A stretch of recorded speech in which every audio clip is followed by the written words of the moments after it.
eeggachuudhaan biqiltuu haa dhaabnu. Mukoota gurguddoo sirriitti haa eegnu. Bosona mancaasuu ni balaaleffannaa. Akka lubbuu keenyaatti kunuunsa eegganna. Bosona mancaasuu ni balaaleffannaa. Akka lubbuu keenyaatti kunuunsa eegganna. Hawaasni hundumtuu dirqama qabaatu. Kunuunsa naannootiitti haa hojjetu. Biqiltuu dhaabuudhaan hongee dandamanna. Faalama qilleensaa akkasii mo'anna. Biqiltuu dhaabuudhaan hongee dandamanna. Faalama qilleensaa akkasii mo'anna.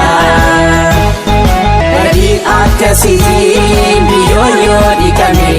Dachiin irra jiru lolaan yoo miidhame.